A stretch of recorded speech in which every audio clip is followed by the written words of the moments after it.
అవును అవును, science teacher మీకు ఏదో హోంవర్క్ ఇచ్చారు కదా, చేసావా అది? లేదు మామయ్య. ఒకసారి చూడు నాన్న, 4వ ప్రశ్న చదవమన్నారు కదా, చదువురా తల్లి. అలాగే మామయ్య. 4వ ప్రశ్న, కాలుష్యం నుండి రాబోయే తరం రక్షించడం ఎలా? నాటితేనే రాబోయే తరం రక్షించగలం.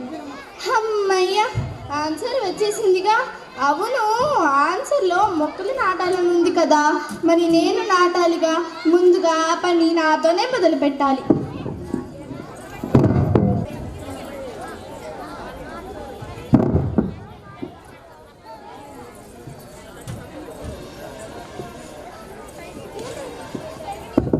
అమ్మయ్య, మొక్క నాటినందుకు ఎంత సంతోషంగా ఉందో.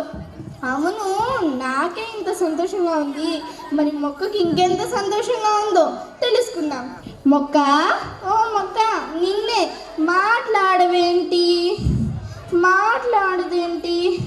ఎలా ఎలా తెలుసుకోవాలి? ఐడియా. దేవుడా, నేను మొక్క నాటినందుకు చాలా సంతోషంగా ఉన్నాను. మరి నేను ఎలాగైతే సంతోషంగా ఉన్నానో మొక్క కూడా ఉంటుందిగా. తెలుసుకోవాలని ప్రయత్నించాను, కానీ దానికి మాటలు రావు కదా. అవును, మా సైన్స్ పవన్ సార్ చెప్పారు, మొక్కలు కూడా మాట్లాడుకుంటాయని, శబ్దాలు చేస్తాయని శాస్త్రవేత్తలు చెప్పినట్లుగా పేపర్లో వచ్చిందని చెప్పారుగా. నేను మొక్కలా మారి తెలుసుకుంటాను. ఇప్పుడు నన్ను మళ్ళీ మొక్కగా ఎవరు మారుస్తారు? మా అమ్మ. దేవుడు, రాముడైనా జీసస్ అయినా అల్లా అయినా అందరు దేవుళ్ళు సమానమని చెప్పింది. మనం ఏ కోరిక కోరినా తీరుస్తారని చెప్పారు.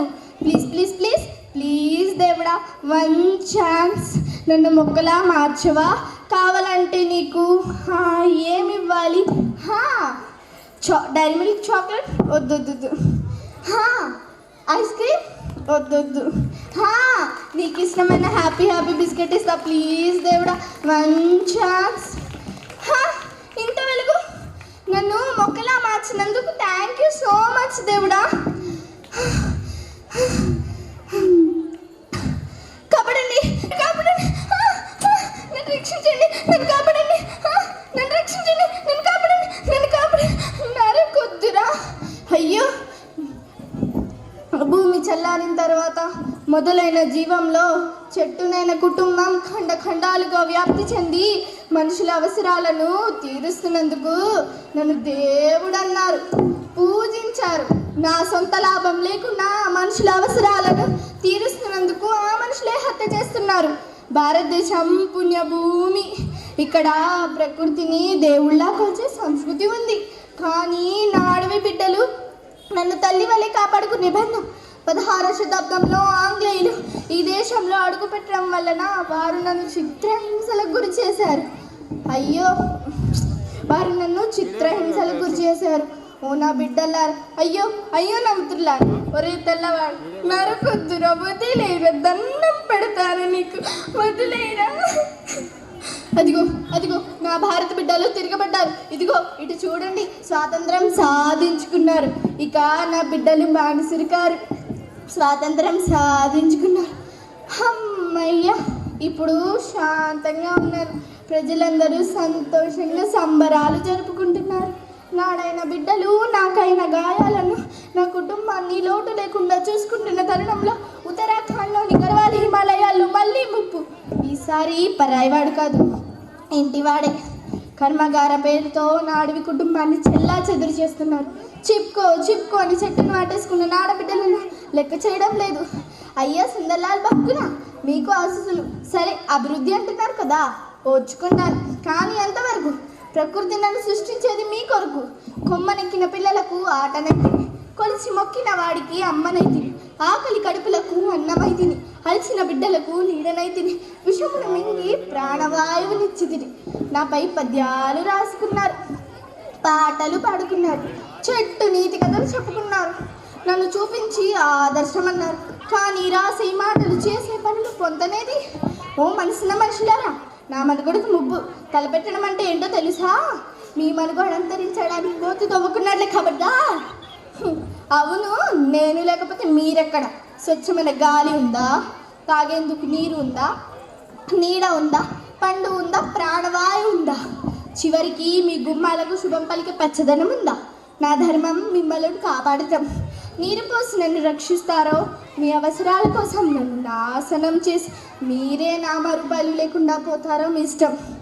అదిగో అదిగో మళ్ళీ సూటు బూటు వేసుకున్న కసాయి ముఖం వస్తుంది. కాపాడండి, నన్ను రక్షించండి, నన్ను కాపాడండి, నన్ను రక్షించండి, నన్ను రక్షించండి, నన్ను కాపాడండి. నరకుద్దురా, అయ్యో నేను ఈ చెట్టులా ఉండలేను, ఈ బాధ నేను భరించలేను. మళ్ళీ నన్ను మనిషిలా మార్చే దేవుడా ప్లీజ్. నిజంగా ఎంత దుర్మార్గం, తల్లి లాంటి చెట్టుకు ఇంత కష్టం కల్పిస్తున్నామా? అమ్మా, మా మనుషులను క్షమించు. ప్రతి ఒక్కరం మొక్క నాటి ఆ మొక్క మహావృక్షమయ్యేలా మాటేస్తున్నాను. అవును, మొక్కలు నాటుతారు సరే, కాపాడుతారా? ఎలా ఎలా? ప్రతి ఒక్కరూ మొక్కలు నాటాలి. ప్రతి ఒక్కరూ 2 మొక్కలు నాటాలి. వాటిని వారి వారి తల్లిదండ్రులా భావించి కాపాడుకోవాలి. వృక్షో రక్షతి రక్షిత.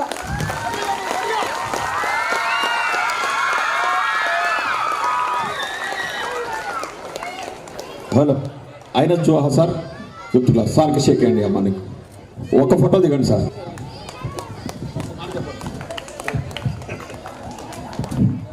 స్పీచ్లెస్, అంటే మాటలు రావటం లేదు. మాట చెప్పమన్నారు, మాటలు రావట్లేదు. ఎందుకంటే ఇంత గుర్తుపెట్టుకోవటం ఆ తల్లిదండ్రుల అదృష్టం. మీ అమ్మాయిని బాగా చదివించండి. అందరి పిల్లలు కూడా ఇట్లాంటి నేర్చి, ఇంత ధారణ శక్తి అంటారు దీన్ని, ఇట్లా గుర్తుండటం. నాన్నకు 2 మాటలే గుర్తుండవు, అంతసేపు గుర్తు. ఒక చిన్న అమ్మాయి, 5వ తరగతి అమ్మాయి గుర్తుందంటే నిజంగా ఉపాధ్యాయులు అభినందనీయులు. ముఖ్యంగా తల్లిదండ్రులు గర్వపడాలి ఇలాంటి చూసేసి. అమ్మ, మీ తల్లిదండ్రులకు అభినందనలు. నీకంటే ముందు వాళ్ళకి, మీ ఉపాధ్యాయులు, తర్వాత నీకు రా తల్లి. థ్యాంక్ యూ రా. Thank you sir. నెక్స్ట్